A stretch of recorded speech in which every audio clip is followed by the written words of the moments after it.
Hello and welcome back to the Fluent Mic English podcast.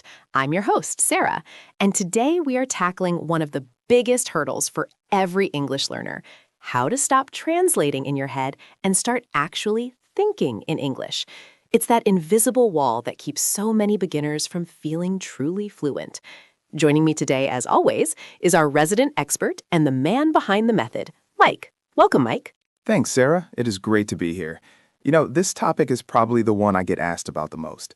Students tell me all the time, Mike, I know the words, I know the grammar, but when I speak, there's this long pause while I translate from my native language. It's frustrating, right? It feels like your brain is a slow computer trying to run a very heavy program. Exactly. It's like there's a middleman in your brain.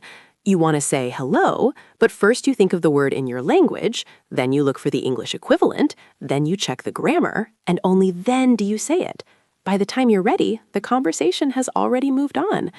So Mike, why do we do this? Why is our brain so addicted to translating? That is a great question. Think of your brain like a librarian. For your whole life, that librarian has filed every concept, every object, every feeling under a specific label in your native language. When you start learning English, the librarian doesn't want to create a new shelf. Instead, they just stick a little English post-it note on the old file. So to get to the English word, you have to go through the native file first. It's a shortcut that actually ends up taking much longer. I love that analogy, the librarian. So if our brain is currently relying on those post-it notes, how do we start building that completely new English shelf where the thoughts are direct? It starts with what I call direct association. Imagine an apple. When most beginners think of an apple, they think of the word in their own language first.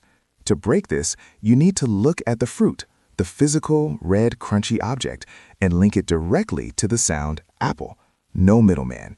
You skip the translation step entirely. You want to connect the concept to the English word directly. Right. So instead of a bridge from Spanish to English, we want a direct flight from the thought to English. But Mike, that sounds easy for a word like apple. But what about complex ideas? How does a beginner start practicing this today? Well, you have to start small. Don't try to think about philosophy in English on day one. Start with naming. As you walk through your house, look at objects and just say their names in your head. Bed, door, coffee, window. You are essentially training your brain to see the world through an English lens.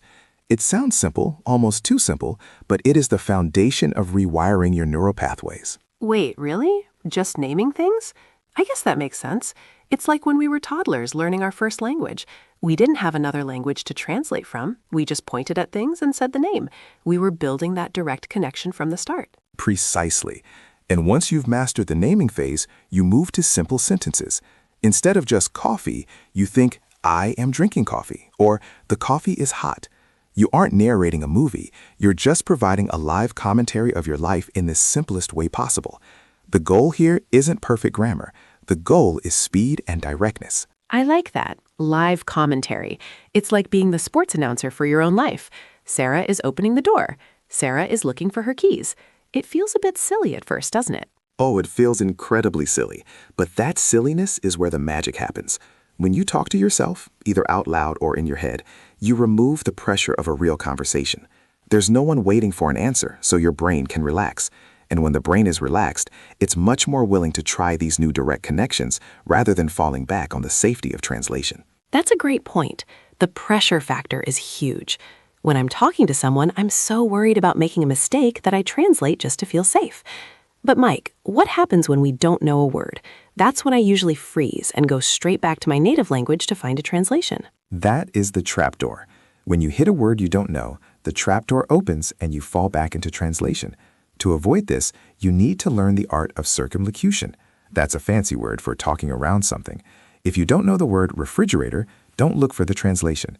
Think in English, the big cold box in the kitchen. If you can describe it in English, you're still thinking in English. Ah, I see. So even if my vocabulary is limited, I can stay inside the English zone by using the words I do know to describe the words I don't know. It's like a game of taboo. Exactly. It's exactly like taboo. This teaches your brain to be flexible. Fluency isn't about knowing every single word.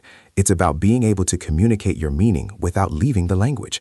When you stay in the English zone, even if you're struggling, your brain is working 10 times harder to find paths, and those paths become permanent very quickly. So we've talked about naming objects, narrating our day, and talking around words we don't know.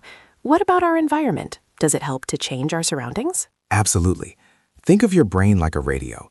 Currently, it's tuned to the frequency of your native language. To think in English, you need to drown out that signal with English input. This means passive immersion. Change your phone settings to English. Listen to English podcasts, like this one, even if you don't understand 100% of it.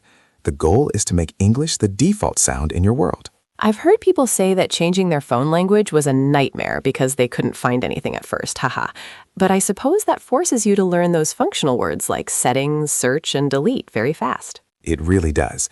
It turns your most used tool into a teacher. Another tip for beginners is to use guessing. When you hear an English word in a song or movie, don't look it up immediately. Try to guess the meaning from the context, the emotions, the situation. When you guess, you are creating a mental hook. When you finally do learn the word, it sticks much better because you've already built a place for it in your mind. That makes so much sense. It's about being an active participant in the language, not just a passive observer.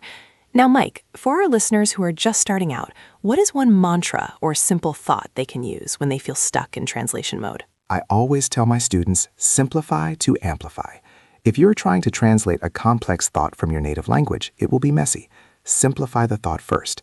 Instead of, I would have liked to go to the store if it hadn't rained. Just think, it rained, I stayed home. By simplifying your thoughts, you make it easier for your brain to stay in English. As your skills grow, your thinking will naturally become more complex. But for now, keep it simple, keep it direct. Simplify to amplify. I love that. It takes the pressure off of being perfect and puts the focus on being functional. Well, Mike, this has been incredibly helpful. We've learned about the librarian, the sports announcer method, the taboo game for vocabulary, and the importance of environment. It's all about consistency, Sarah.